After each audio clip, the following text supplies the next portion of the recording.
So, we're going to try and take a video of how I do the, depends who you call these guys, either the rakers, the depth gauges, I always call them rakers. Anyhow, we're square grinding. No, I don't grind the gillets. No, I don't care about your opinion. It still cuts fine.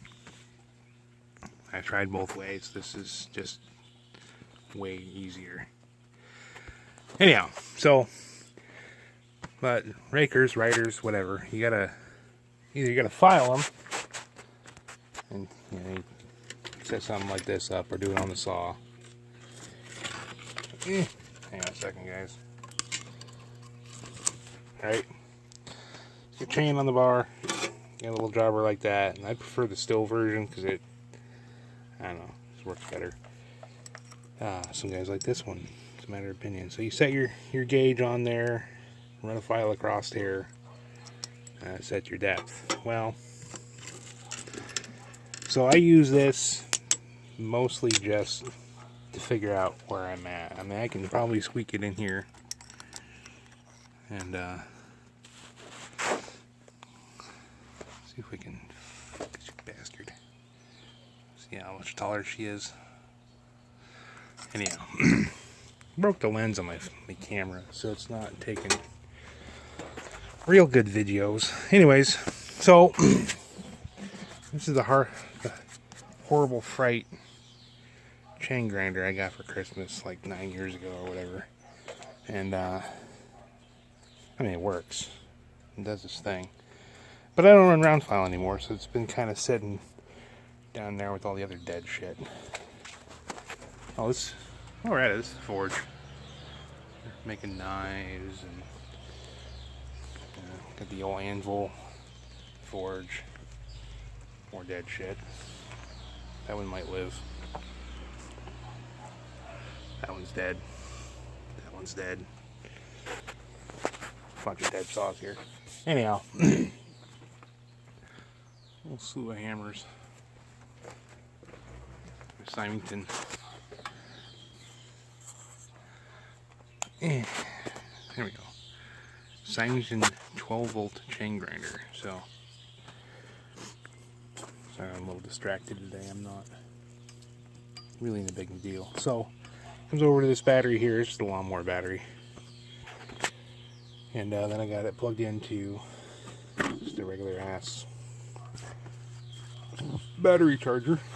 Anyhow, so that's how I do the old chain grinding.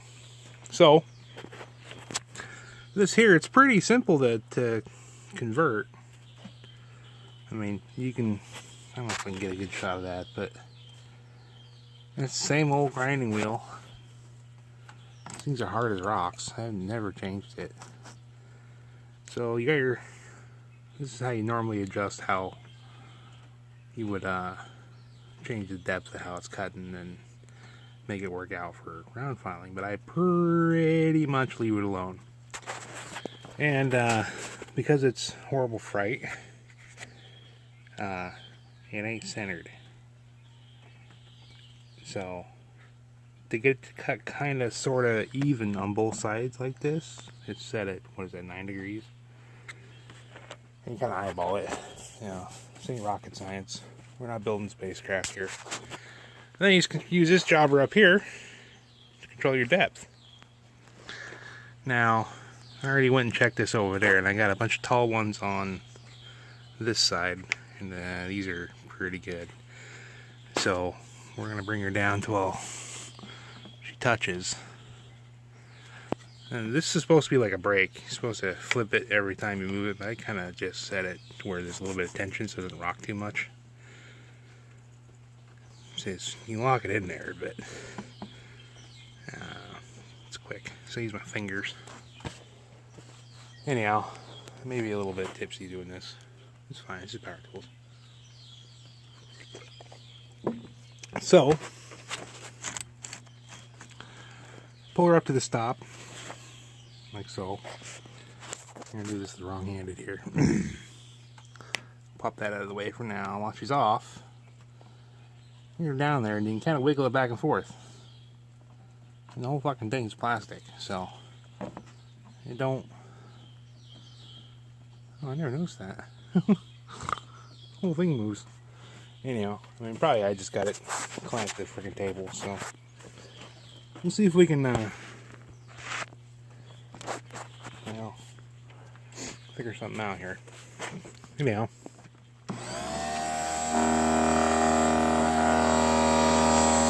So I just stick my finger on there and that holds it pretty good. Like that. Get the next one, push her down. Yeah, she took a lot more on that side. Barely even touching there.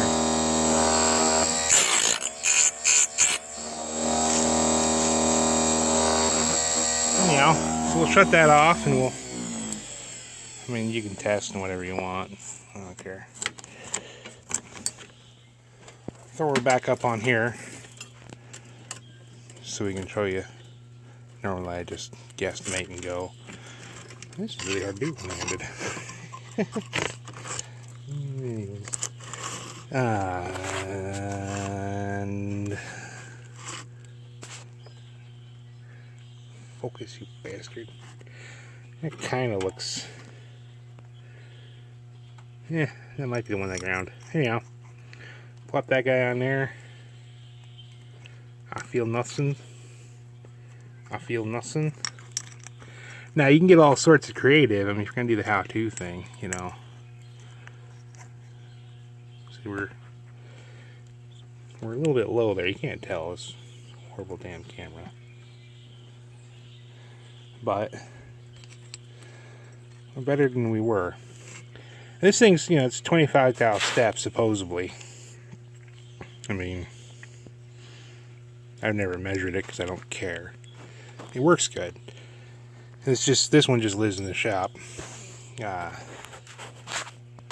pretty much hangs out there. This, I mean, as much as I use this vise anymore, it almost weld this thing to the friggin' vise. It used to, actually, there's another one. This one back here. Oh, never mind, it's hiding. You can see the little clampy thing. And it has a bar. Oh, yeah, there it is. Oh, that ain't coming out. It clamps onto the simington stand. So you can grab a chain, throw it on there, and run a file across it real quick. But it is really floppy. Anyhow, if you want some dead chains, let me know. I've got plenty of them. Yeah, so that's how I do my rakers. And there's the best thing come out of Texas. Yeah. Have a day.